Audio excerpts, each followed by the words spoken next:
Yo guys, this is Chris from RudeLies, and today I'd like to show you how we made our track Akachi.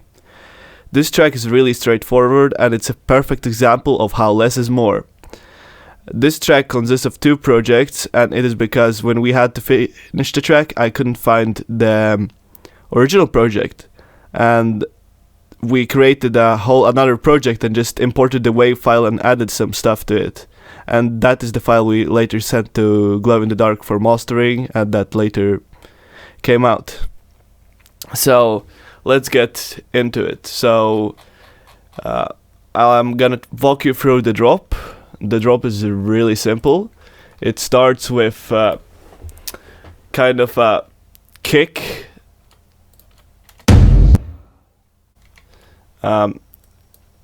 This is like a drum hit. And it has a lot of low end if you analyze it. If we just open an equalizer here, it has a lot of low end. I didn't cut it because it actually worked really great with this bass hit. And it's what creates this kind of a low hit at the beginning. And then the kick is pretty straightforward. I think I didn't even EQ it, or did I? No, I just left it how it is, and then I had a kind of a high pass filter. Yeah, that's that. And then the drums. Many people asked me how I made these drums, and they're actually quite simple. They're just chopped up drums from drum pack by Zenweld. I think it's the World Cup sounds. I think you can't get that sound pack anymore, but we got it when it came out, and then I just went into the studio and chopped that drum loop up a lot.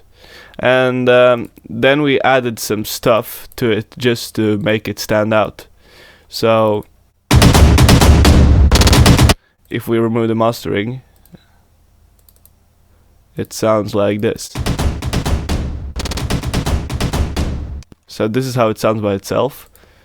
Let me just add like a gain so we could get it to the same volume as the master.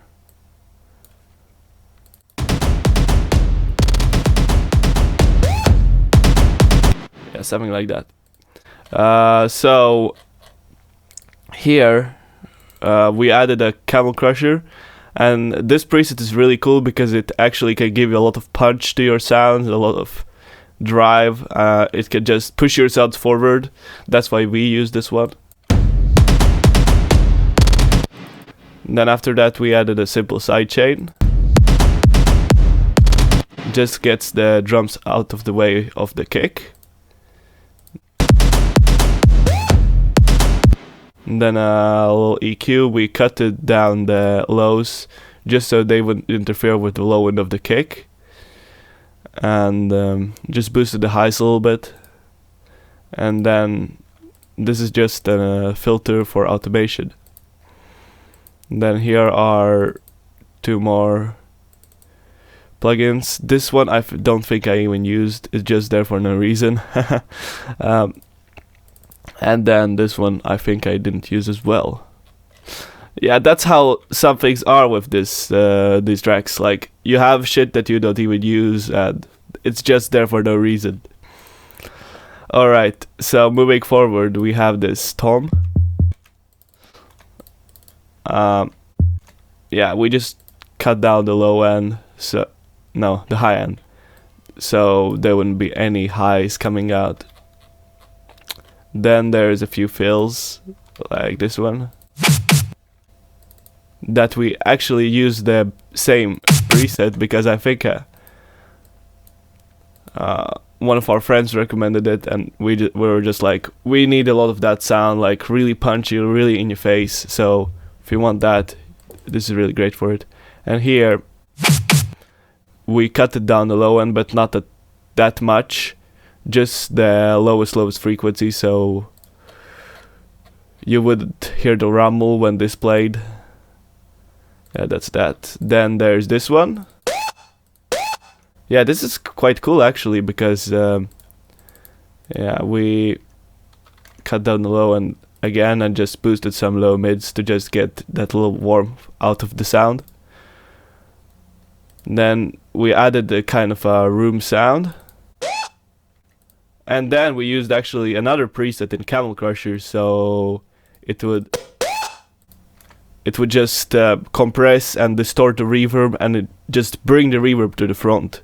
So it would be like really in your face, and that was the main purpose of it. And then just a sidechain so it wouldn't interfere. Here we used another preset. Yeah, this one is again compressing it and then adding some distortion. Then this one is just cutting down the low end and boosting the highs. Yeah, then moving on. Yeah, here as well we actually used the British Clean preset again to just bring it out a little bit more. After that, there were some drums and some bass coming in. So a simple snare, like a little bit of the Dutch style.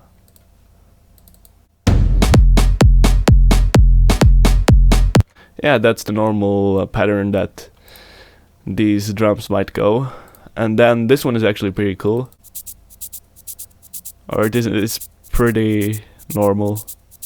We cut it down a lot of the low end just because with shakers you don't actually want anything below like 1K or something, unless you want more of an authentic feel. If you're going for that, they just don't cut a lot of the low end, just leave it alone. But if you want more of that more controlled sound, just cut a lot of the low end.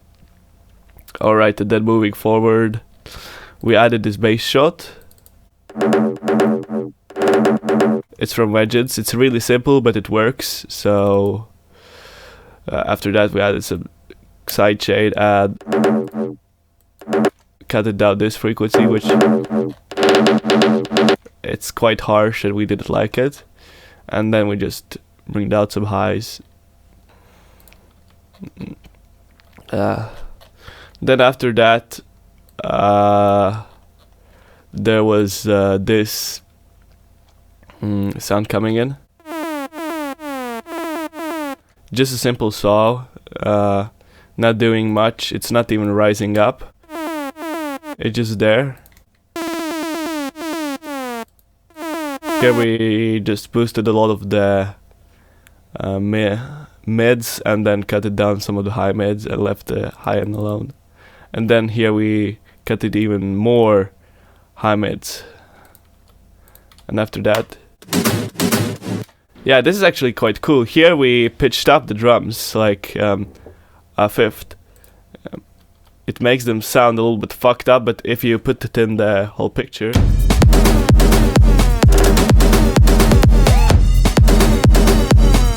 sounds quite cool. Here we use the same preset, but then we EQ'd it a little bit differently just because if you pitch up the sound, it can get a little bit different. You can get some different frequencies, different stuff happening. So that's why we EQ'd it a little bit differently.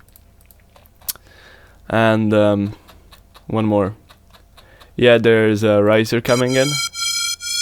Just a simple Swedish House Mafia riser. Nothing too special. Yeah, and I think that's it for the first drop. So let's go into the breakdown section. Yeah, this is down sweep, like a bubbly effect, but just like made in Silent. It's not too hard to make, so yeah, that's that. Then there's like a down kick thing. I don't even know what this is. I think it just, we thought of using the sample, but we never ended up using it, so it's just this thing that is here for no reason. Then onto the melodies. So this is a quite simple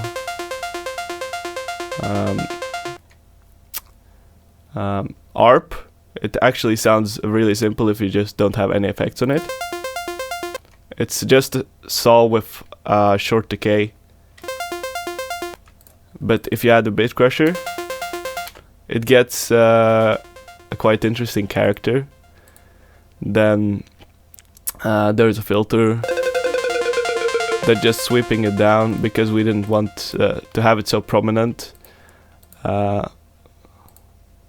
Here.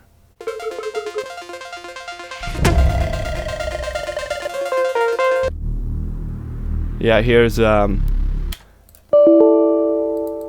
saw coming in. It's like this bass. It's really wide and it's really cool. That's one of the bass sounds we like to use sometimes. It's made really simple. It's just like 3 oscillators in massive, and then we use like 8 voices here.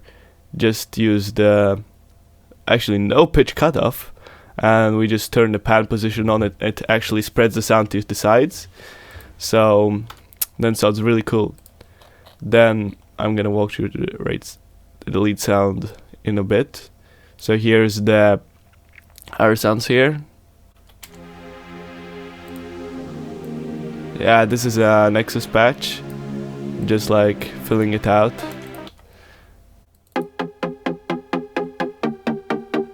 Yeah, another Nexus patch, just filling it out as well. And it sounds a little bit not pushed enough if you take off the effect, so here we just cut the low end and boosted the high end a little bit. Added some saturation, cut it down the highs again, a little bit in the reverse, and then cut the lows again. And this, I think, is just for automation. So onto the lead sound. It's actually simple saw we made in massive. Actually 1 oscillator, nothing special, 1 unison. What makes this sound special is the vibrato afterwards. So here you can see we applied this envelope to the depth, and what this does is quite interesting, because here you can see we added a delay, and it is because we didn't want the effect of the attack coming in too slowly.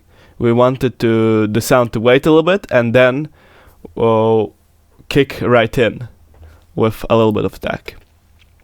So that's why we used that. And then we used this envelope just to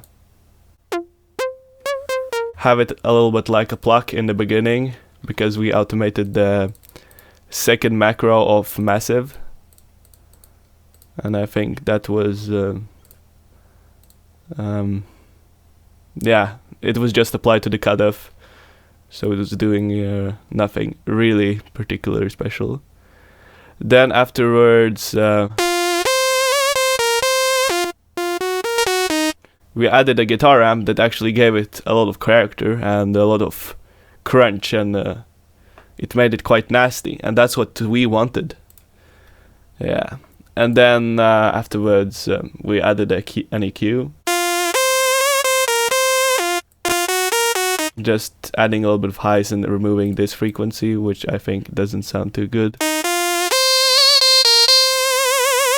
Yeah, it sounds awful. Alright, then afterwards there is actually no sweeps or anything. There's just a lot of automation going on that opens up the whole sound, and then right before the big lead section comes, there's these 2 pride snares and these 2 hits, which is actually the drop drums. They are the drop drums, and then we added them here in the breakdown. So then the big lead section, it's actually quite simple. There's not a lot of layers to it. It's like 1, 2, 3, 4, 5, 6, 7 layers. but they are all meant to do something. So this is the lead layer, then this is the low mid layer. Yeah, and it's like just cutting. Here we just cut it down all the lows and then all of the highs, so we could leave the room for the higher frequencies.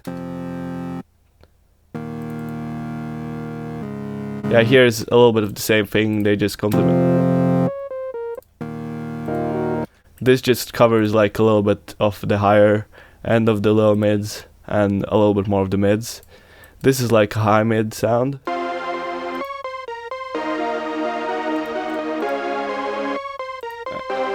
It's a simple Nexus patch. And then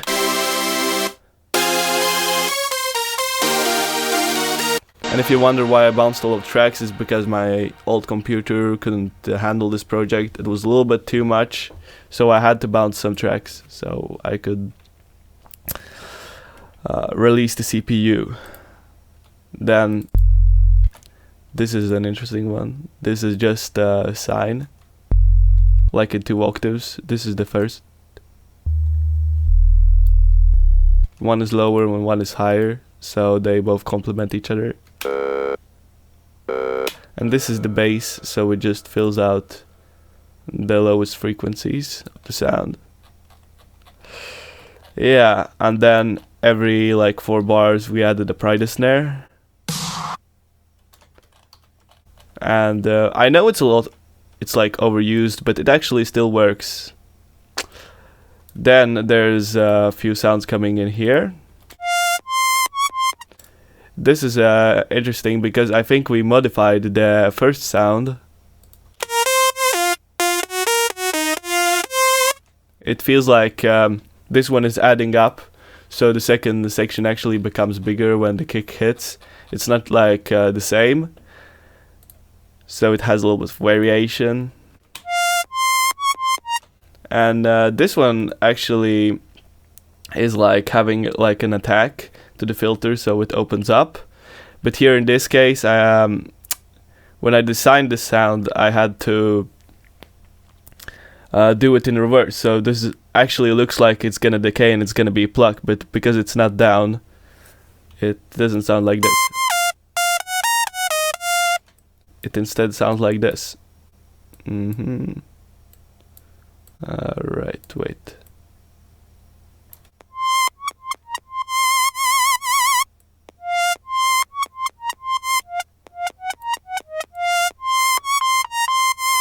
Yeah, something like this. And then this is the next sound coming in, which is again a really simple patch, but it works.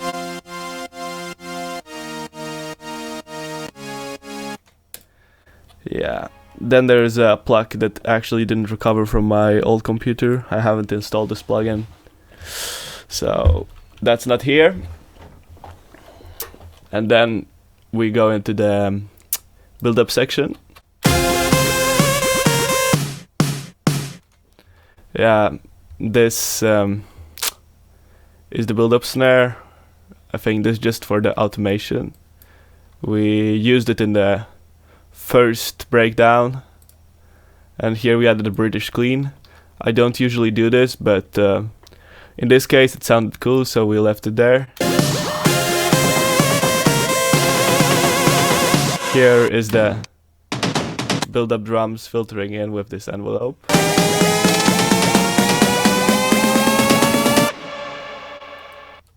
And then few risers. Simple noise.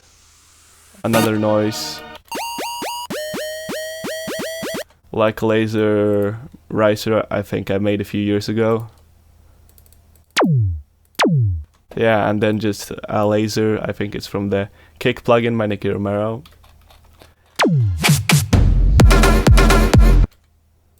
Then again this snare, and then in the second drop it's a little bit different. We added this sound.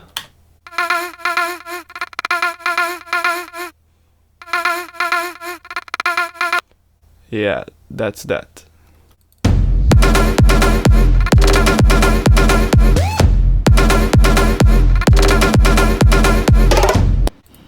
and I think we didn't do anything to it. It sounded cool already.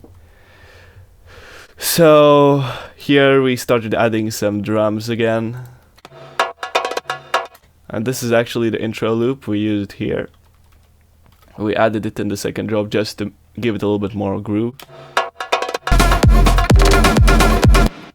Then it's the same stuff happening here, like in the first drop. And then here, same saw. Here in the second section we added something cool.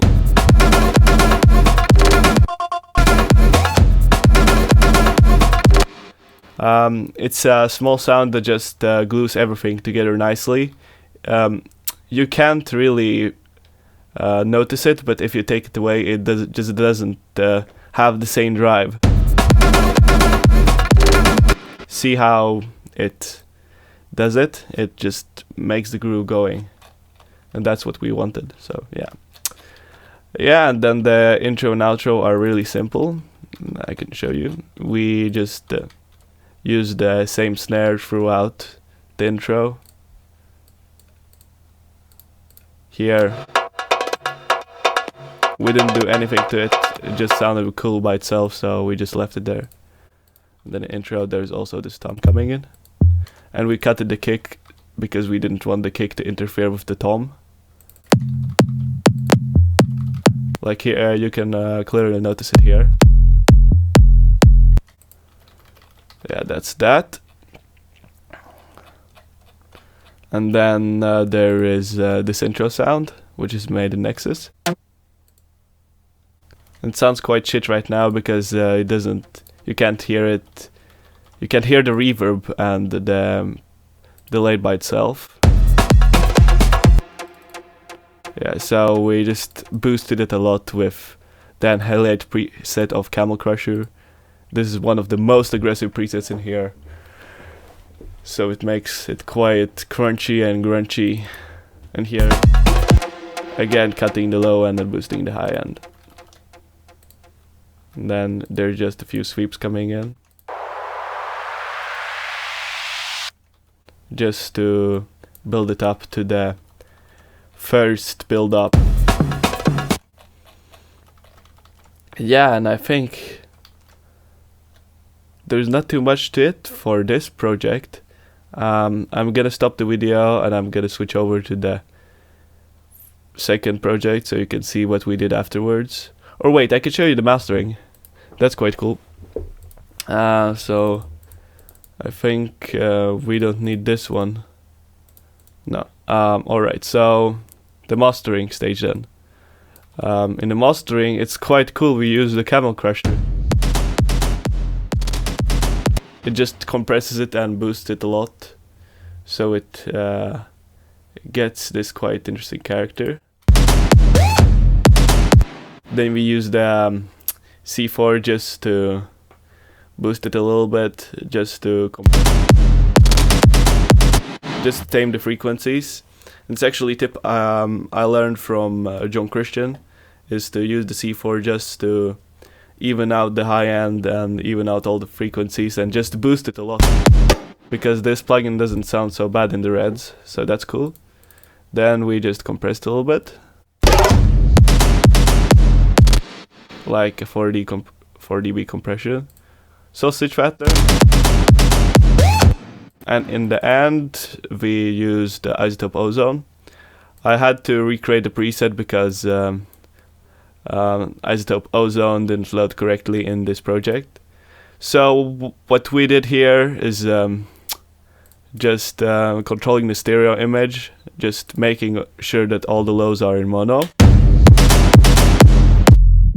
Like you can see, it's a clear line.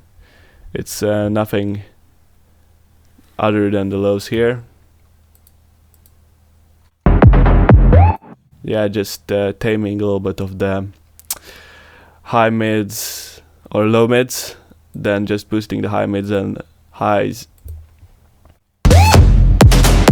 and then just compressing it and limiting it on the end of the chain, so it becomes really loud. So yeah, that's it for this project. Now I'm gonna go on to the second project and show what we did there. So guys, I'm back. So now I'm gonna show you what we did in the second project. So this project was actually more of adding stuff and making the track more interesting. So one of the things we like to do to just give the drop a lot of energy is to add like some white noise. And this white noise we removed a lot of the high end and just some high frequencies just to make it sound pleasant for your ears. And then sometimes when you have this white noise you can struggle to find an end. So that's why we like to add a sample at the end.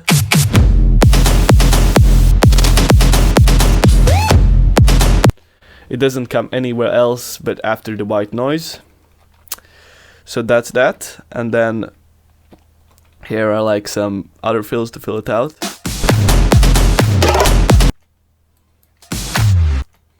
And this one is panned just so you can hear like it's a little bit to the left, so it doesn't sound like everything's in the center. No, there's stuff happening in a bit different parts of the stereo image, so it keeps it a little bit interesting for the listener. Yeah, this is just a simple ride we added.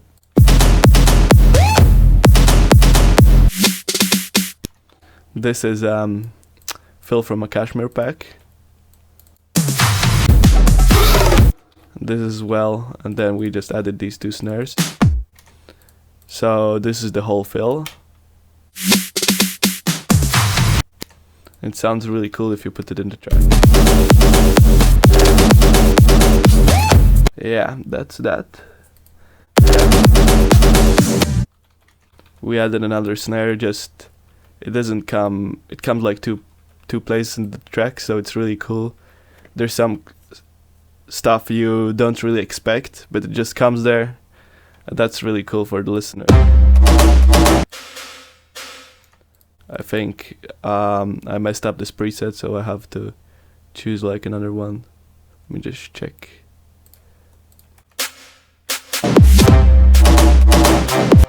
Yeah, we added like a snare just to complement with the 808 kick.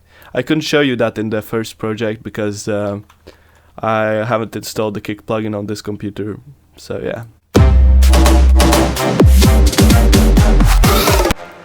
Yeah, and into the second drop, or not second drop, into the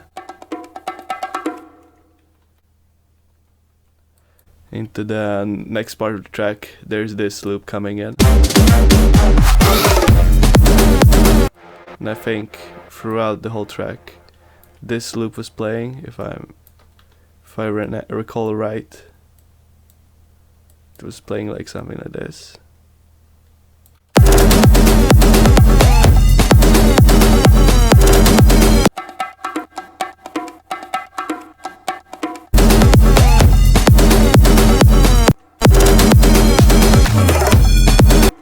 Yeah, that there was one sample that was missing in this project. I found it now, so yeah. Yeah, and here in the breakdown we didn't do much. I think I just separated the bass first because I separated the high end of the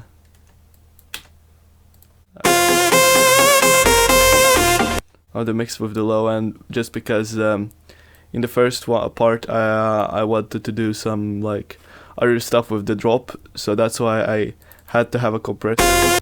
But after talking to Kevin from Glow in the Dark, he didn't like that idea, so we trashed it. And here are just some snares, or not snares, some crashes to just bring more fill tension, just like a rocky feel.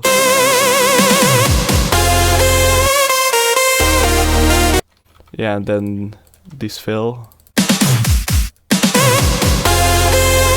just to bring more interest to it.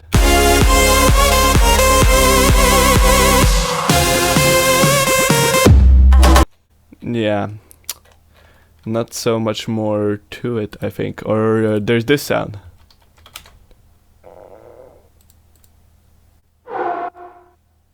Yeah, this sound is also a little bit weird. Let me just find a good preset. Yeah, it was because my RC48 plugin, after I installed on this computer, all of my presets disappeared. So I had to remake all of them, and I just forgot to check everything in this project before I showed it to you.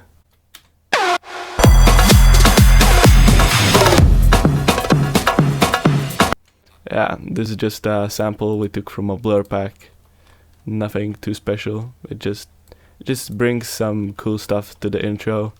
Just keeps it interesting.